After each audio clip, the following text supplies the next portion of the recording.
Hello बच्चों, अब हम करेंगे question number 9। In the adjacent figure the bisector of angle A and angle B meet in a point P. कह रहा है बाइसेक्टर एंगल ए और एंगल बी का लाइन है, कितने पे मीट कर रहे हैं? पॉइंट पी पे। If angle C 100 degree, angle C आपको 100 गिवन है, एंगल डी आपको 60 डिग्री गिवन है। आपको फाइंड करना है ए पी बी, यानी ए पी बी यानी ये वाला एंगल आपको फाइंड करना है। तो सबसे पहले ये आपका डायग्राम आपको क्वेश्चन में गिवन है, ये डायग्राम आपको क्वेश्चन में गिवन है। अब ये देखिए क्वाड्रिलेटरल का सम कितना होता है? 360 डिग्री का। तो इसको पहले हम क्वाड्रिलेटरल यानी angle A plus angle B plus angle C plus angle D, quadrilateral का सम कितना होता है? 360 डिग्री इसका सम होता है। अब एंगल ए आपको गिवन नहीं है ना एंगल बी आपको गिवन है, तो इसको हम as it is write down कर लेंगे, यानी angle A plus angle B. Angle C आपको गिवन है कितना? 100 डिग्री प्लस एंगल डी कितना गिवन है? 60 डिग्री, इक्वल टू कितना होगा? 60 डिग्री गिवन है, इक्वल टू 360 हो जाएगा। अब इसको ऐड कर लेंगे, यानी angle A plus angle B, 100 plus 60 कितना हुआ? 160 डिग्री, इक्वल आ जाएगा 360 डिग्री। 160 इधर प्लस में, उधर जाके माइनस में हो जाएगा, यानी angle A plus angle B equal हो जाएगा 360 से आपने 160 को माइनस कर दिया, यानी angle A plus angle B 360 से 160 माइनस कर दिया, तो क्या आंसर आया? 200 आया, 200 आया। अब ये देखिए क्वेश्चन में हमें बोला गया bisector angle A and angle B, तो हम क्या करेंगे? दोनों तरफ 1/2 से क्या कर लेंगे? मल्टीप्लाई कर लेंगे। यानी जैसे angle A plus angle B है, तो यहाँ पे इसके बाहर लिखेंगे एंगल 1/2, ब्रैकेट के बाहर 1/2, मल्टीप्लाई में angle A plus angle B आ जाएगा। इसी तरह हाफ इधर भी हम लगाएंगे, यानी 1/2 मल्टीप्लाई में क्या आ जाएगा? 200।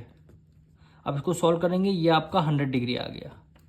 अब 1/2 की मल्टीप्लाई ए से करेंगे, यानी 1/2 की मल्टीप्लाई ए से करेंगे तो 1/2 एंगल ए आ जाएगा, प्लस है प्लस लगा दिया। 1/2 की मल्टीप्लाई बी से करेंगे तो आंसर क्या आएगा? 1/2 बी आ गया। और क्या आंसर इसका? 100 आया। यहाँ तक अभी आपको सॉल्व करके रखना है।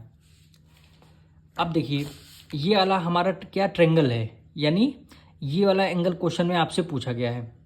तो अब हम लगाएंगे ट्रेंगल का सम लगाएंगे, यानी क्या लगाएंगे?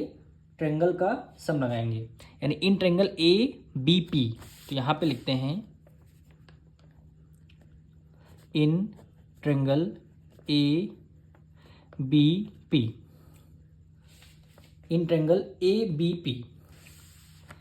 अब देखिए क्वेश्चन में बोला गया था एंगल ए पी बाइसेक्टर है एंगल ए का। क्वेश्चन में बोला गया था, फिर से देखिए, bisector of angle A and angle B meet in a point P, यानी ए पी जो है बाइसेक्टर है एंगल ए की और पी बी बाइसेक्टर है एंगल बी की, यानी ये लाइन, यानी ये बाइसेक्टर है, जो एंगल आपका ये होगा वो एंगल ये होगा, ये भी आपका बाइसेक्टर है, ये एंगल जो होगा वो आपका एंगल ये, यानी ये दोनों एंगल बाइसेक्टर है, यानी हाफ हाफ, यानी एक्स डिग्री ये होगा तो एक्स डिग्री ये होगा। तो क्वेश्चन में बोला गया है बाइसेक्टर है हाफ एंगल ए, तो इस वाले एंगल को हम क्या लिख लेंगे? इस वाले एंगल को जिसमें हम फिल कर रहे हैं, इस वाले एंगल को लिखेंगे हाफ एंगल ए। तो यहाँ पे लिखेंगे half angle A, half angle A plus, अब एंगल बी को हमें लिखना है, इस वाले एंगल को लिखना है, तो यहाँ पे लिखेंगे हाफ एंगल बी प्लस ये वाला एंगल हमको निकालना है, तो इसका नेम क्या है? Angle P. ट्रेंगल का सम कितना होता है? 180 डिग्री। अब देखिए angle A plus angle B half, angle A plus angle B half, ये देखिए यहाँ पे आया था कितना डिग्री? 100 डिग्री। तो इसके नीचे हम क्या लिख लेंगे? 100 डिग्री लिख लेंगे, प्लस वो एंगल पी हमें फाइंड करना है, इक्वल टू आ गया 180 डिग्री। तो एंगल पी इक्वल किसके हो जाएगा? 180 से आपको 100 माइनस कर देना है, यानी 180 से आपको 100 माइनस कर देना, तो ये आंसर आ गया 80 डिग्री, यानी एंगल पी कितना आ गया? 80 डिग्री। वही क्वेश्चन में पूछा गया था आपसे, यानी ए पी बी कितना? ए पी बी, यानी ये एंगल पी 80 डिग्री आ गया। तो यहाँ पे एंगल ये एक बार लिख लेते हैं, एंगल ए पी बी कितना आ गया? 180 डिग्री। यही क्या हो जाएगा, आपका आंसर हो जाएगा। मिलेंगे नेक्स्ट वीडियो में।